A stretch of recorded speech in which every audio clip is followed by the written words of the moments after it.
Saya percaya hari ini Tuhan sungguh menyatakan cintanya buat saudara dan saya. Saudara sekalian, tahun ini Tuhan memberi tema kita The Year of Revival, tahun kebangkitan. Di tengah-tengah kelesuan ekonomi yang melanda Amerika dan dunia, di tengah-tengah keadaan persoalan apapun, percayalah Tuhan tetap bisa memberi kebangkitan buat kita. Setuju? Katakan amin. Nah, seperti Elia, ketika bangsa Israel telah meninggalkan Tuhan, maka Elia berdoa bagi revival, kebangunan rohani. Maka Elia menantang 450 orang Nabi Baal di atas Gunung Karmel dengan Raja Israel dan semua orang-orang Israel, sebagian besar. Apa yang terjadi sekalian? Akhirnya Elia memperbaiki mezbah Tuhan yang sudah runtuh. Dan ketika setelah diperbaiki ada korban, lalu kemudian Elia berdoa, api dari Tuhan turun dan menyambar korban itu. Maka terjadi revival yang ajaib. Itu sebabnya tema kita, subtema kita bulan ini adalah Build up your altar. Bangun kembali altar saudara.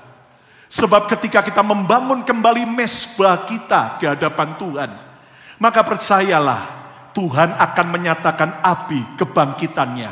Ekonomi kita, penyakit kita, semua keadaan kita bisa dipulihkan oleh Tuhan dengan cara ajaib. Yang percaya tepuk tangan yang meriah bagi Tuhan Yesus. Nah, Abraham, bapak orang beriman, adalah seorang pembangun mezbah bagi Tuhan. Alkitab mencatat beberapa kali Abraham membangun mezbah bagi Tuhan. Walaupun juga saya yakin ada juga mezbah bagi Tuhan yang dibangun Abraham yang tidak sempat tercatat di Alkitab.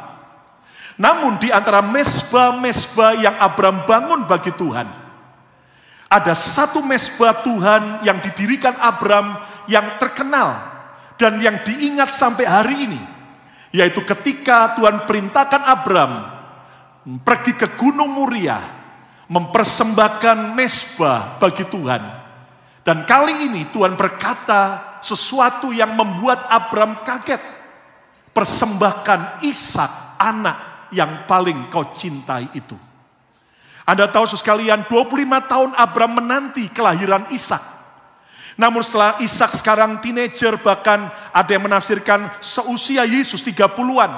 Maka tiba-tiba Tuhan minta agar Abraham mempersembahkan Ishak di atas gunung Tuhan. Tahukah Anda bahwa mezbah tidak lepas dari yang namanya korban? Nah, apa yang terjadi sekalian? Akhirnya Abraham dengan rela siap mempersembahkan Ishak.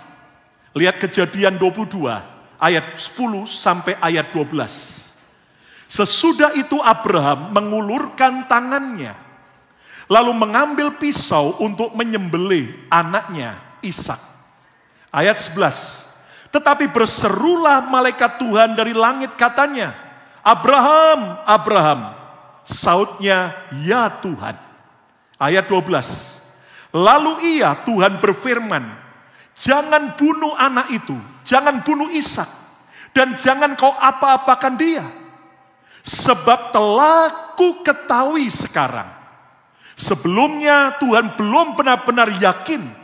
Tetapi setelah Abraham rela mempersembahkan Ishak, akhirnya Tuhan berkata, sebab telah Tuhan ketahui sekarang bahwa engkau takut akan Allah dan engkau tidak segan-segan untuk menyerahkan anakmu Ishak yang tunggal kepadaku.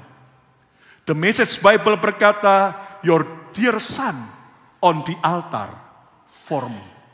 Engkau tidak segan mempersembahkan anak yang kau cintai di atas altar mezbah Tuhan. Saudara, mezbah tidak bisa lepas dari korban kita kepada Tuhan. Mezbah berbicara tentang keintiman kita dengan Tuhan. Dan Abraham, di antara mezbah-mezbah yang dia bangun bagi Tuhan, ternyata Abraham diuji oleh Tuhan. Abraham dites oleh Tuhan. Di atas mezbah Tuhan, relahkah Abram mempersembahkan yang paling dia cintai, yaitu Ishak. Saudara, hal yang sama juga Tuhan sedang kerjakan buat gerejanya. Saudara tahu, beberapa hari kemarin, Philadelphia, New York, dan sebagian kota-kota dan state sekitarnya, kita kaget karena asap kiriman, karena kebakaran hutan yang ada di Kanada. Dan ternyata api itu akhirnya melalap habis pohon-pohon yang ada di sebagian hutan di Kanada, sehingga asapnya sampai ke Amerika. Nah, api itu juga akan, saudaraku, membakar. Ingat Paulus pernah berkata, bahwa akan tiba waktunya ada ujian yang kau harus hadapi. Ada waktunya seperti api yang akan membakar.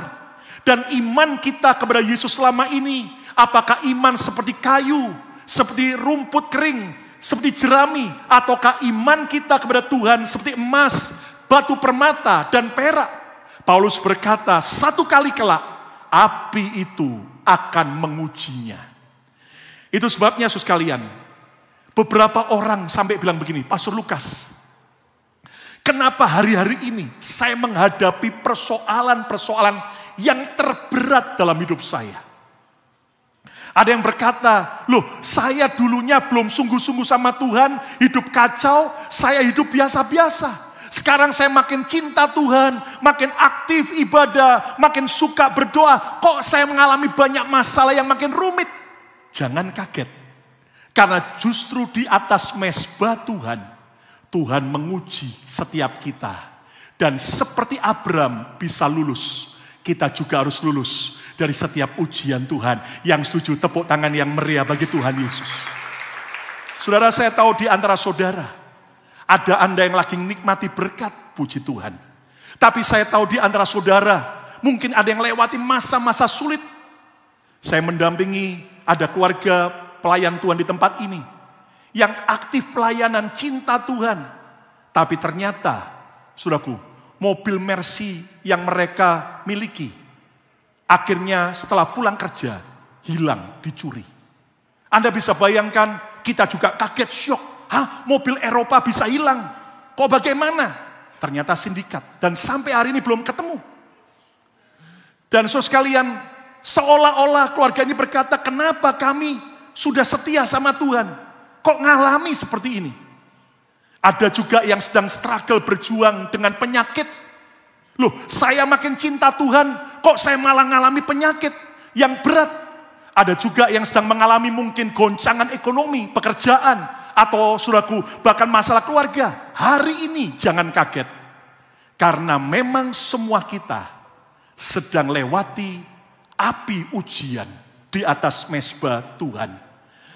Abram harus rela mempersembahkan apa yang paling dia cintai di atas mezbah Tuhan. Tema khotbah hari ini adalah ujian dan kemuliaan di atas mezbah Tuhan. Saudara, jangan kaget jika ada seperti nyala api ujian yang sedang kau alami. Sepertinya makin berat. Namun percayalah, Tuhan akan menyediakan kemuliaan di balik setiap ujian saat kita lulus dari ujian. Siapa yang mau mengalami kemuliaan Tuhan? Tepuk tangan yang meriah bagi Tuhan Yesus.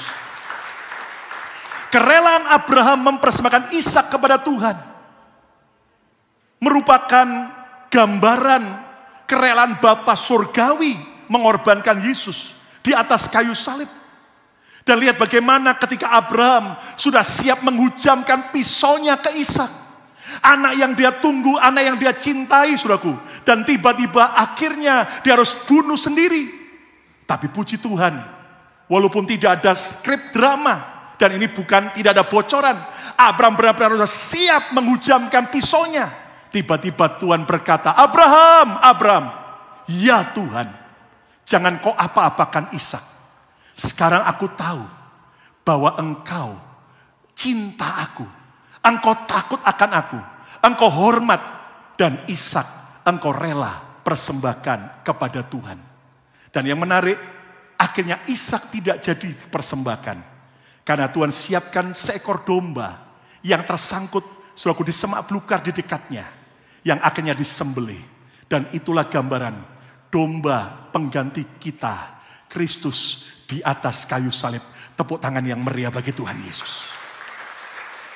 Pertanyaannya sekarang, kalau Tuhan cinta saya, kalau Tuhan mengasihi saya, kenapa saya harus lewati ujian-ujian yang berat hari ini? Kenapa saya harus melewati penyakit? Kenapa saya harus melewati kehilangan? Kenapa saya harus melewati kegoncangan ekonomi kerjaan? Kalau Tuhan cinta, kenapa ini terjadi?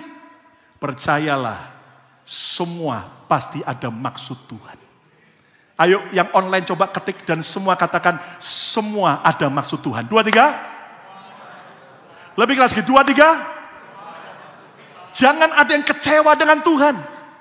Abraham, saudaraku, dia tidak kecewa. Dia siap mempersembahkan apa yang Tuhan minta.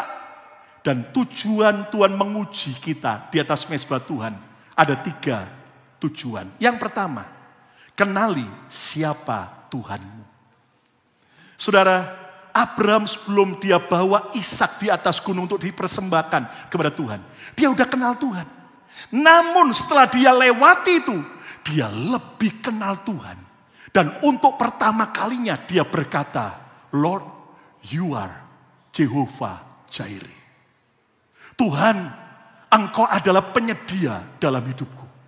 Hari ini, ketika engkau siap untuk melewati ujian apapun, dan engkau rela persembahkan hidupmu kepada Tuhan, engkau akan kenal, dia bukan Tuhan yang berhutang, dia bukan Tuhan yang egois, dia Tuhan Jehovah Jireh, yang akan melimpahkan, mencukupkan, bahkan lebih dari cukup. Siapa percaya katakan haleluya. Tuhan itu adalah cemburuan. Makanya Tuhan tes Abraham. Lu lebih cinta Ishak pemberianku atau cinta aku Tuhan sang pemberi? Hari ini kalau engkau sedang lewati seolah-olah kehilangan, percayalah Tuhan itu mau tes kita. Bahkan Tuhan adalah sang penguji hati. Tuhan itu setia. Tuhan tak pernah berhutang. Lihat bagaimana akhirnya garis keturunan Abraham sampai Tuhan bersumpah. Enggak cuma hanya janji loh, sampai sumpah. Aku memberkati engkau dan keturunanmu. Dan tidak heran orang-orang Yahudi sampai hari ini, walaupun sudah berkali-kali hendak dihancurkan, dibunuh, dibantai, bahkan oleh Hitler, 6 juta orang Yahudi. Tapi hari ini tetap janji Tuhan, sumpah Tuhan tergenapi. Orang-orang Yahudi di berbagai negara sangat diberkati dan jadi berkat. Tepuk tangan yang meriah bagi Tuhan Yesus. Hal yang sama juga janji Tuhan akan nyata buat kita. Setelah kita lulus dari ujian di atas mezbah Tuhan. Agar kita makin kenal Tuhan. Makin cinta Tuhan. Siapa mau cinta Tuhan? Katakan yes. Tujuan yang kedua, ujian di atas mezbah Tuhan. Kenali siapa Ishakmu. Ishak gambaran apa yang paling kita cintai. Ishak adalah gambaran apa yang paling kita banggakan. Siapa Ishakmu hari ini? Apakah suamimu? Beberapa istri menganggap suaminya adalah Ishaknya. Suamiku pastor, pinter, cari duit. Dia adalah suami setia, tanggung jawab. Siapa tahu suami Anda sudah jadi Ishak. Ishak kita mungkin adalah anak kita, cucu kita, harta kita, pekerjaan kita. Atau Ishak kita adalah ego kita, harga diri kita. Atau bahkan juga dosa yang masih kita simpan, yang kita tidak rela ketika Tuhan minta agar kita tinggalkan dosa. Atau juga hobi. Kita semua boleh punya hobi. Tapi kalau hobimu sudah lebih kau cintai daripada Tuhan, maka itu sudah jadi berhala. Mungkin itu adalah impian yang sedang mau kau kejar. Atau bahkan pelayanan kita bisa jadi Ishak. Pertanyaannya hari ini, relakah kita menyerahkan Ishak kita di atas mezbah Tuhan dan hanya menjadikan Yesus sebagai Ishak yang paling kita cintai, yang mau mempersembahkan Ishak? Ayo beri tepuk tangan yang meriah bagi Tuhan Yesus. Tujuan yang ketiga, kenali siapa dirimu. Know who you are. Saudara, Abraham akhirnya setelah dia siap mempersembahkan korban, dia baru kenal Tuhan. Dia kenal siapa Ishaknya, dia persembahkan. Tapi dia makin kenal siapa dirinya. Kalau Anda baca, Abraham akhirnya sujud menyembah kepada Tuhan. Dan kata worship, penyembahan, adalah kata yang pertama muncul saat Abraham rela mempersembahkan Ishak. Abraham sadar, kenal siapa dirinya. Ingat, kita ini adalah miliknya Tuhan. Sebab kita ini sudah ditebus, dibayar lunas oleh Yesus di atas kayu salib.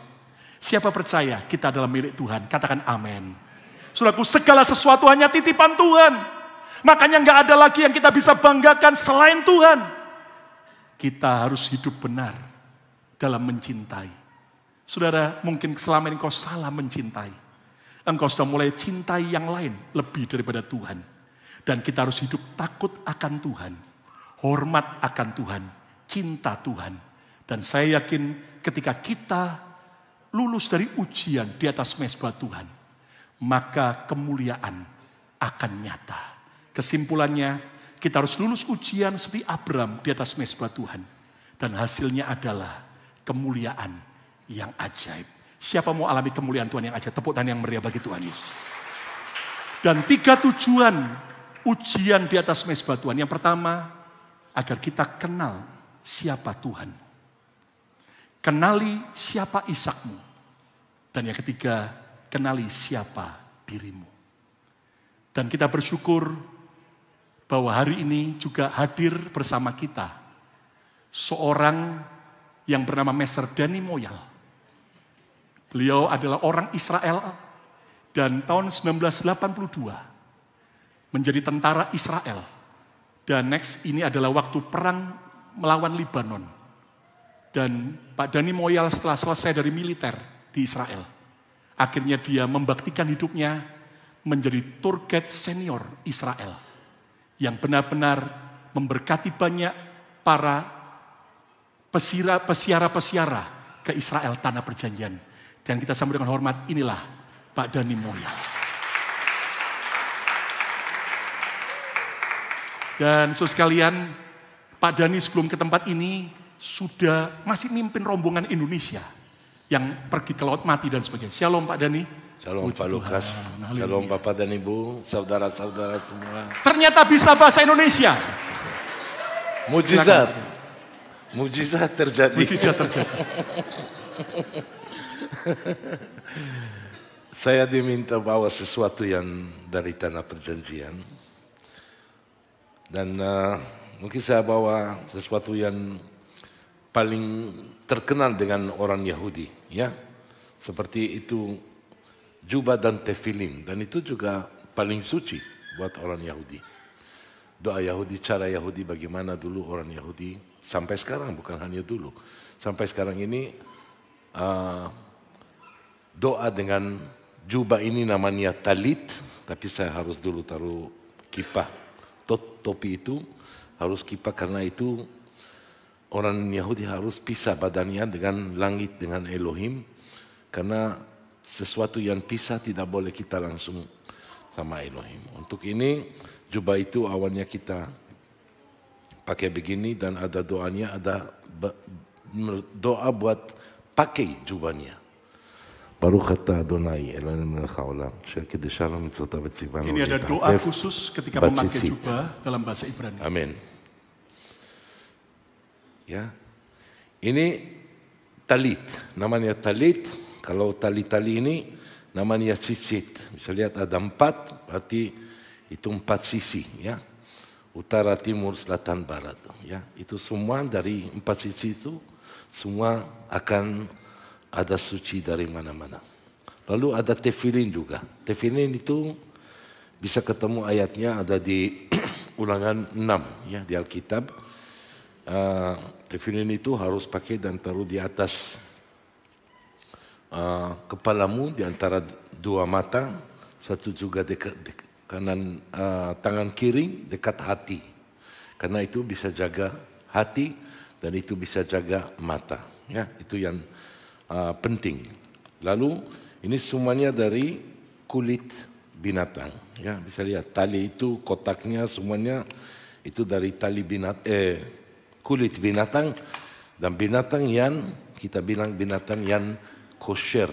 Tahu kosher? Kasher halal. Halal tapi halal Yahudi. Dalam ini ada gulungan suci dari kulit binatang juga dan ada doanya, ada kitab tulisannya Shema Israel Adonai Elohenu Adonai Ehad. Dengarlah Israel, Elohim kami, Elohim di langit, Elohim satu. Ya, ini yang pertama kita pakai di tangan kiri, ya, dekat hati dan juga ada doanya, ada berkatnya. Dan itu harus setiap hari orang Yahudi pakai setiap doa pagi. Baruch atah Adonai Elohim melech haolam asher kideshanu mitzotav v'tzivanu le'aniyah tefilin.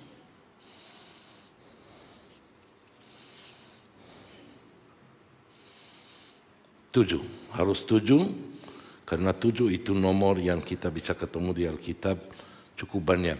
Ini ada kaki dian 7 liling, karena seminggu 7 hari, harusnya itu sepanjang umur jaga dan berdoa buat Elohim. Ya. Satu lagi itu saya buka juga di atas kepala.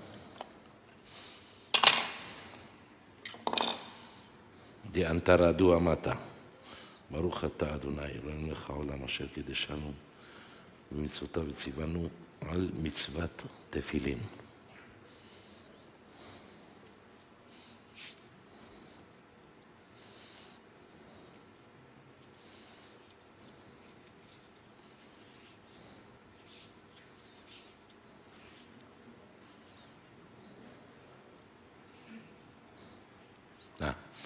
Sesudah itu saya sudah pakai dengan berkatnya, dengan doanya. Sekarang tinggal saya harus berdoa. Ada doa, itu tergantung doa 10 orang lebih, laki-laki lebih dari 13 tahun umurnya, atau doa sendiri. Karena doa sendiri lebih pendek. Doa 10 orang lebih itu lebih panjang.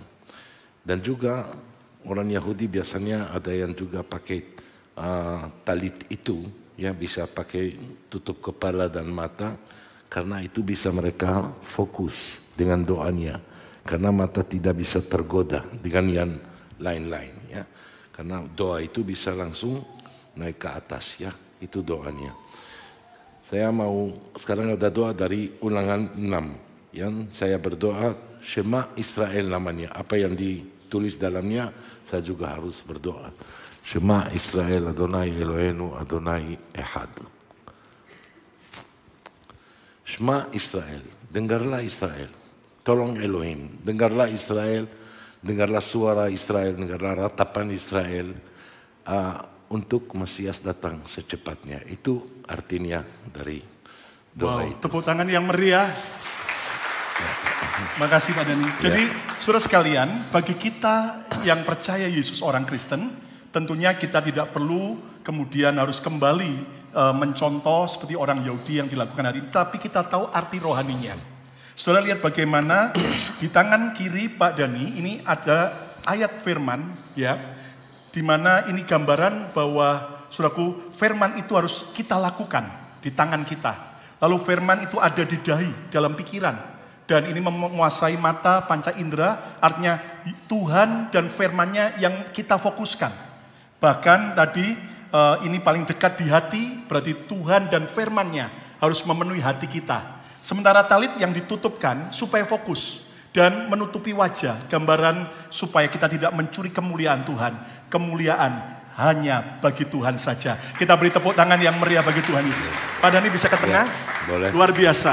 Nah, saudara sekalian, Pak Dhani ini adalah orang Israel dan ternyata betul-betul bisa jadi berkat. Sudah berapa banyak orang Indonesia, saudaraku, yang akhirnya dipimpin rombongan ke Israel dan akhirnya bisa jadi berkat. Nah, ngomong-ngomong Pak Dhani kapan mulai belajar bahasa Indonesia? Mulai dari tahun 2004. 2004, sesudah berapa tahun, 5-6 tahun lebih lagi. Mulai dari 98 saya jadi guide, ya.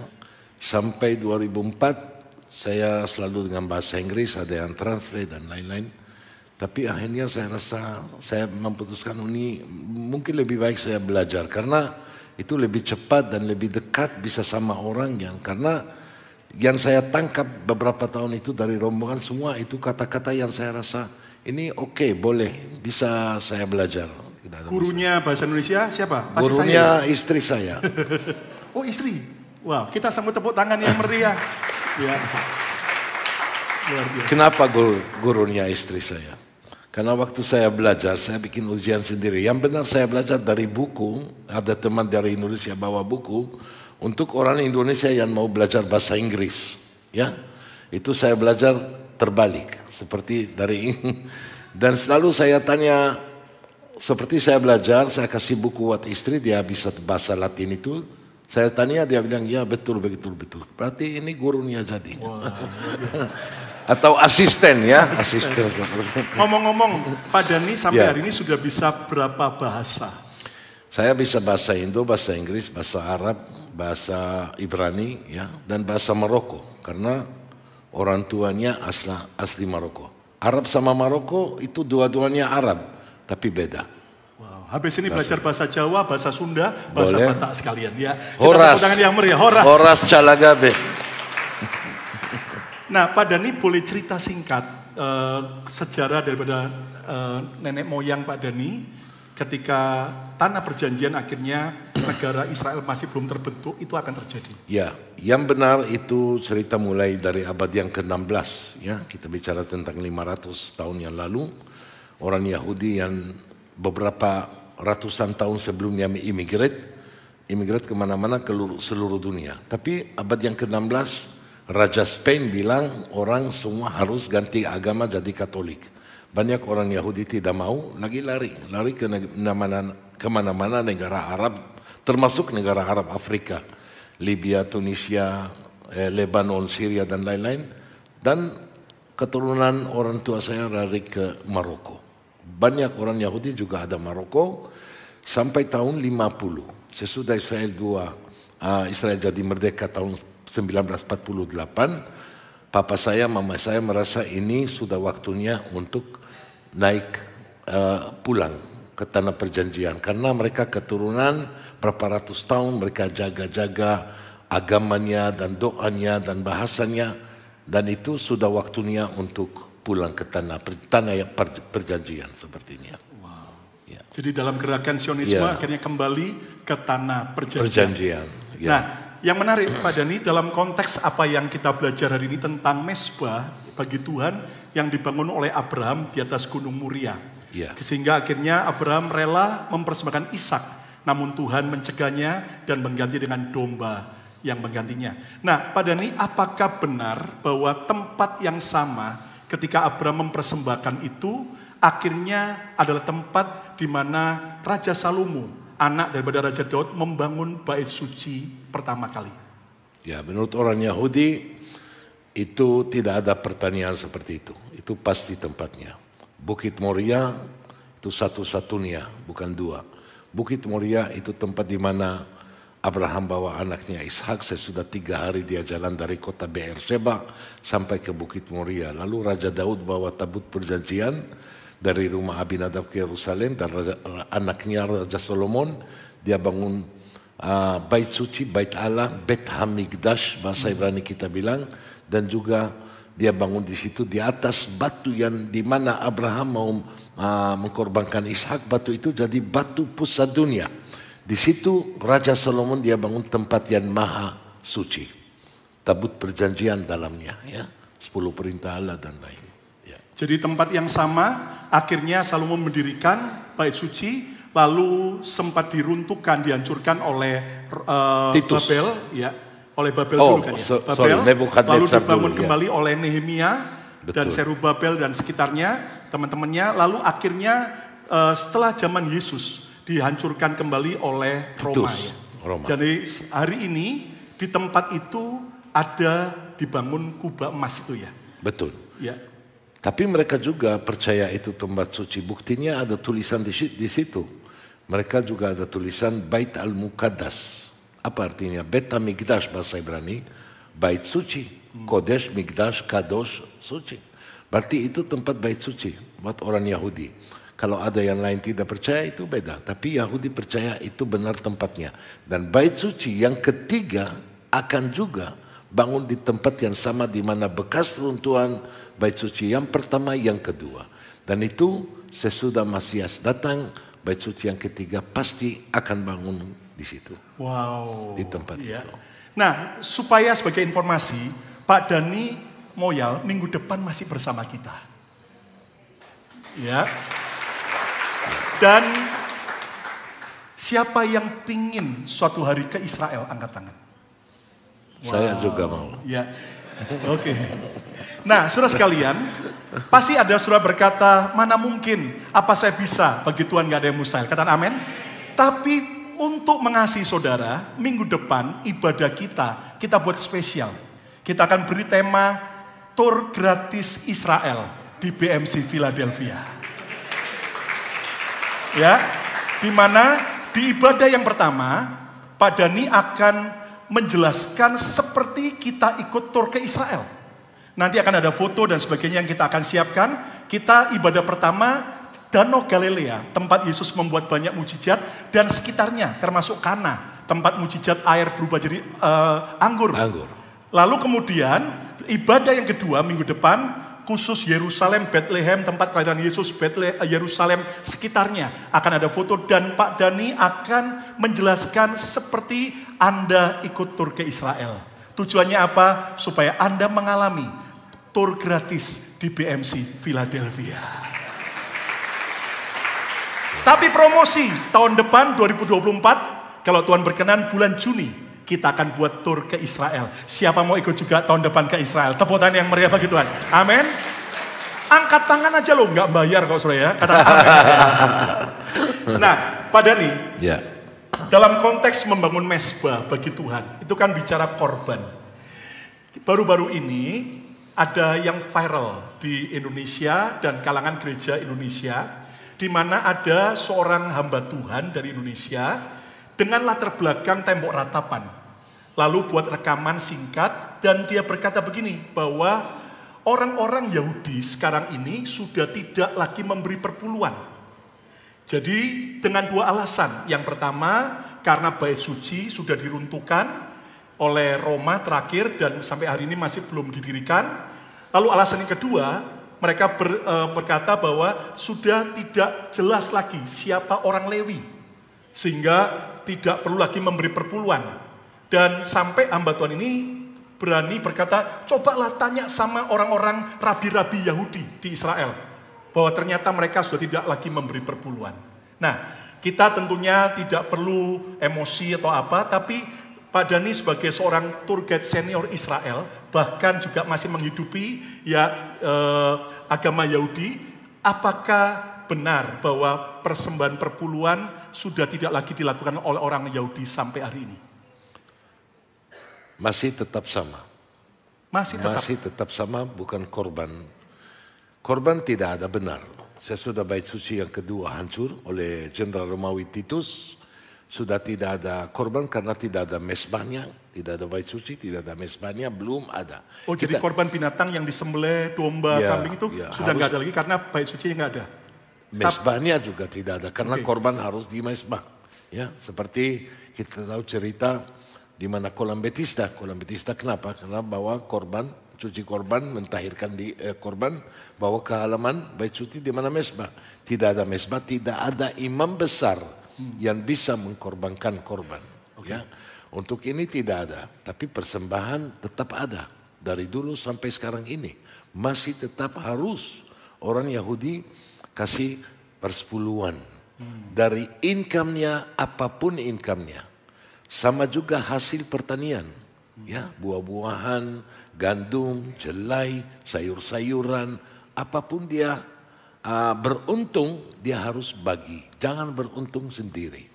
Dan itu juga kita bilang matan baseter, memberi dengan diam-diam. Itu juga berkatnya jauh lebih tinggi, lebih besar, karena kasih, dan itu selain persembahan lain. Seperti buat sinagoga, buat rabi, buat apa. Itu persepuluhan harus. Wow. Jadi sampai hari ini? Sampai hari ini. Walaupun dia bukan petani tapi pedagang atau karyawan, tentunya kan dapat gajinya, pendapatan itu dari uang. Maka mereka membawa dalam bentuk uang juga ya, persepuluhan itu. Nah, mungkin sedikit beda Karena dulu ada acara 3 kali, ya seperti buat imam Kohen Gadol, imam besar, buat Lewi dan buat miskin, ya sepertinya.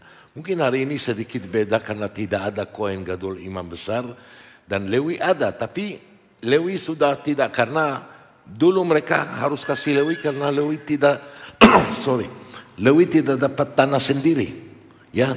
Lewi harus kerja di halaman bait suci, harus yang support dia, yang kasih dia bagaimana ada itu income-nya buat suku Lewi. Yang lain-lain punya tanah, punya pertanian, punya apa saja. Lewi tidak, untuk ini harus ke Lewi. Kalau sekarang mungkin sedikit beda, tapi masih harus ada persepuluhan.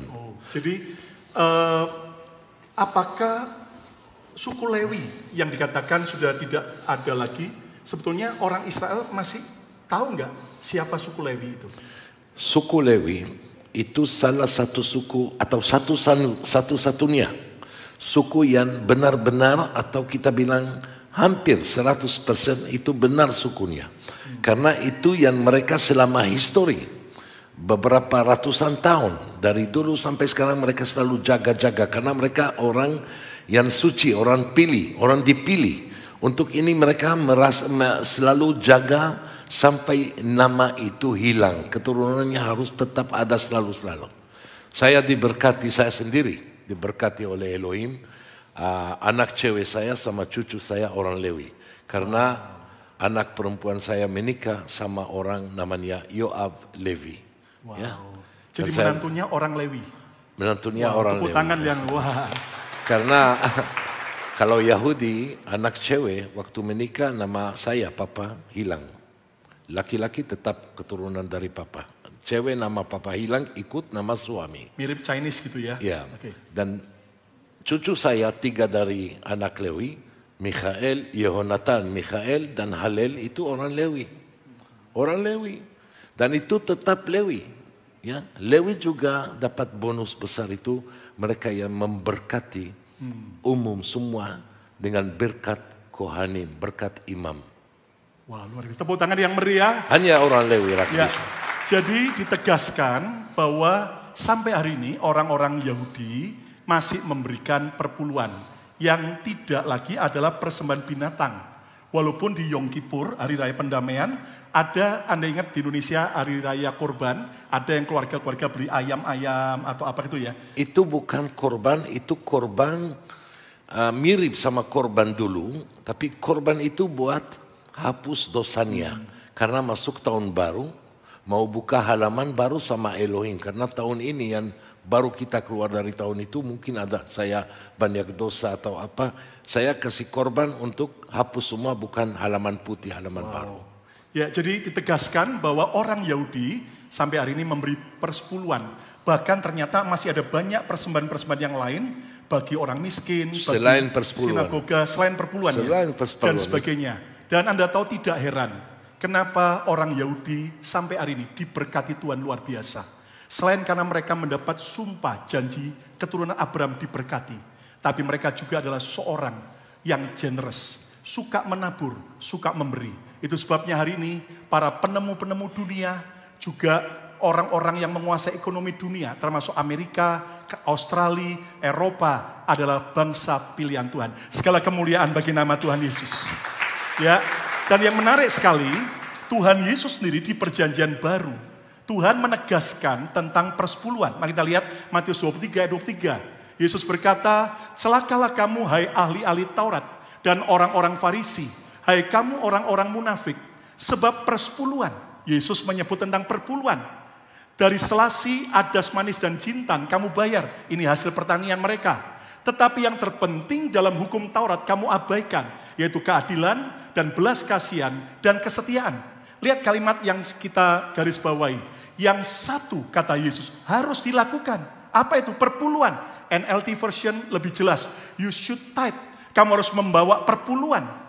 Dan yang lain yaitu apa? Keadilan, belas kasihan dan kesetiaan. Jangan diabaikan. Yesus tidak meniadakan perpuluhan. Yesus tidak menentang perpuluhan. Tapi Yesus berkata, kamu memberi perpuluhan harus. Tapi keadilan, belas kasihan, dan kesetiaan jangan diabaikan. Bahkan satu pasal sebelumnya, Ketika Yesus ditanya oleh orang-orang untuk menjebak, apakah harus membawa pajak bagi pemerintah? Lihat Matius 22 ayat 21. Ayo kita baca sama-sama ayat 21. 2, 3. Jawab mereka, gambar dan tulisan kaisar. Lalu kata Yesus kepada mereka apa?